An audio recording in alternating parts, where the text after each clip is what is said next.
안녕하세요, 여러분. 끝이 보이지 않는 바다는 많은 사람들을 포로로 만듭니다. 그렇지만 그 탓에 가끔은 믿을 수 없는 쇼킹한 사건이 벌어지기도 합니다. 지금부터 여러분께 바다에서 일어난 말도 안 되는 5가지 사건을 들려드리겠습니다.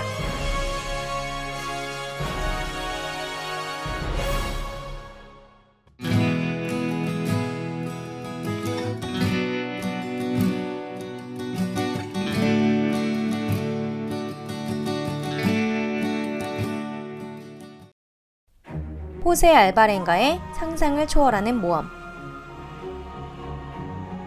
2012년 12월, 호세 알바렌가는 친구와 함께 물고기를 잡기 위해 멕시코 해안으로 향했습니다.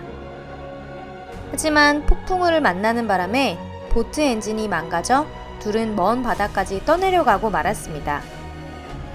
머지않아 체력이 바닥난 친구는 목숨을 달리했고, 호세는 혼자서 바다를 표류하게 되었습니다.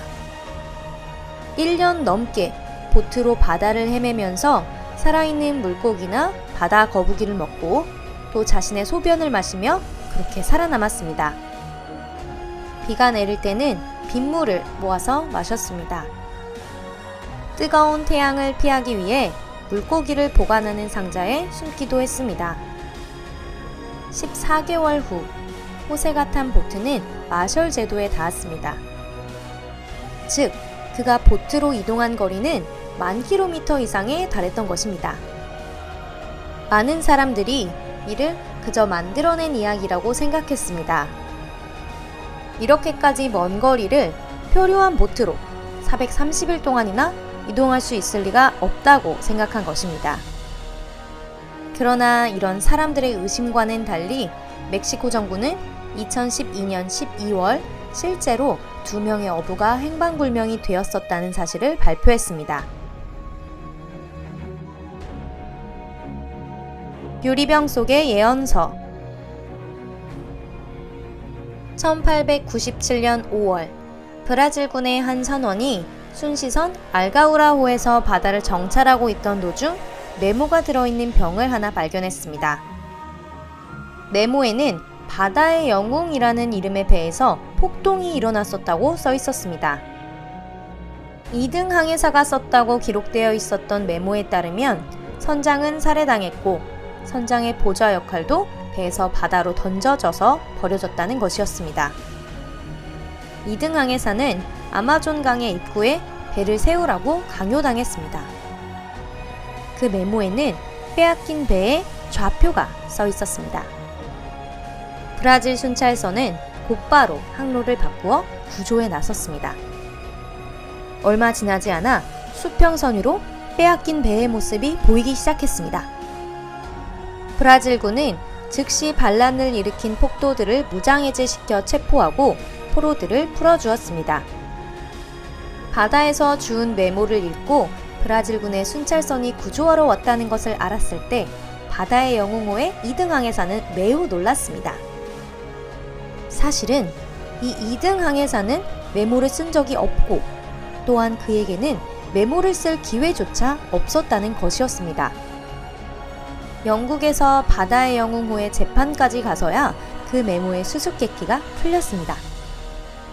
이 사건이 일어나기 16년 전, 작가 존 해밍턴은 배에서 일어난 폭동을 그린 바다의 영웅호라는 소설을 출판했습니다. 자기 작품을 홍보하기 위해 못된 마음을 먹은 해밍턴은 선상에서 일어난 폭동 장면을 소설에서 베껴서 병에 넣어 바다에 던졌다고 합니다. 유리병의 수는 무려 5,000개에 달했습니다. 믿기 어렵겠지만 그 메모가 들어있는 유리병은 16년 동안이나 바다를 표류했고 브라질의 순시선에 타고 있던 선원이 우연히 이를 발견했다는 것이 이 사건의 진상입니다. 해양학자 스타니슬라프 클리로프. 클리로프는 어렸을 적부터 먼 외국이나 심해를 연구하는 것을 꿈꿔왔습니다. 외국을 동경한 나머지 요가 연구까지 할 정도였죠. 1970년대에 그는 외국 출장 허가를 받기 위해 수차례 시도했지만 매번 여러 이유를 들어 기각당하기를 반복했습니다. 실은 학자라는 신분 때문에 해외여행 금지를 당했던 클리로프는 소련에서 벗어나기 위해 대담한 방법을 동원했습니다. 클리로프가 탈출을 결심한 계기는 소련인을 위해 특별히 제작된 크루즈선을 보았기 때문이었습니다. 크루즈선은 블라디보스톡을 출발해 적도를 들러 돌아오는 것이었는데 그 사이에 항구에 정박할 예정은 없었습니다. 클리로프는 배 항로를 계산해서 육지까지의 최단 거리를 계산했습니다. 1974년 12월, 클리로프는 스노클링 장비와 마스크, 오리발만 가지고 크루즈선에 올랐습니다. 그는 크루즈선이 항해 중이던 어느 날 배에서 뛰어내리게 됩니다. 약 3일간 클리로프는 무려 한숨도 자지 않고 물과 식사도 하지 않고 필리핀의 시아르가오 섬까지 100km를 수영했습니다.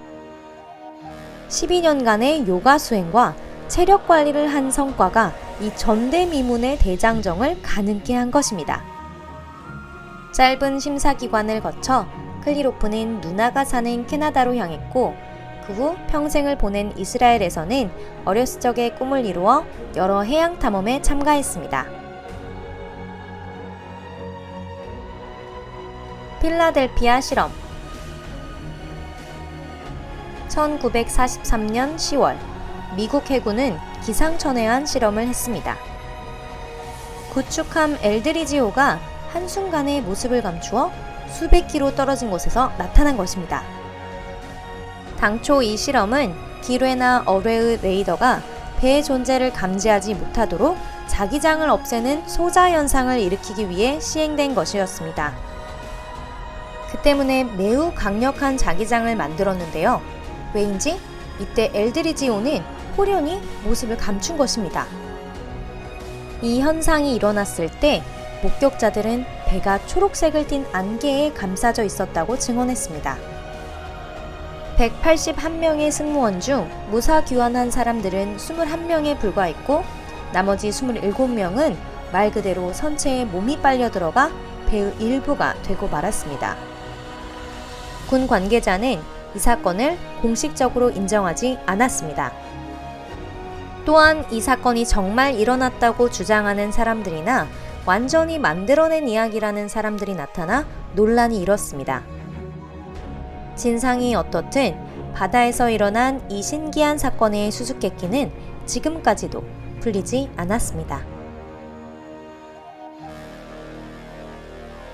기적의 구조극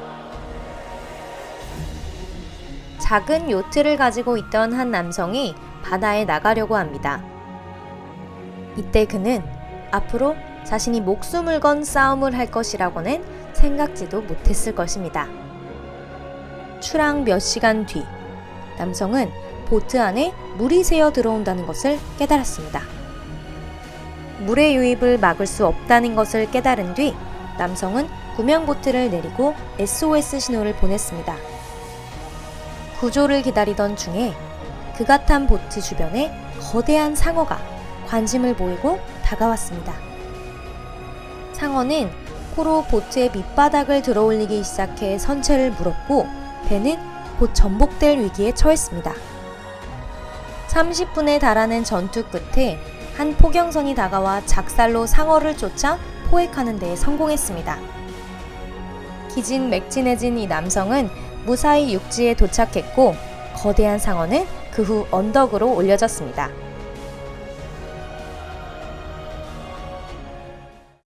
여러분, 시청해주셔서 감사합니다. 바다뿐만 아니라 세상에는 여러 가지 수수께끼가 존재하고 놀라운 대모험이 계속해서 일어나고 있습니다. 이 동영상이 마음에 드시고 기상천외한 모험 이야기를 더 보고 싶으신 분은 좋아요를 눌러주세요. 앞으로도 함께 여러 곳을 모험해요. 여러분, 다음에 또 만나요.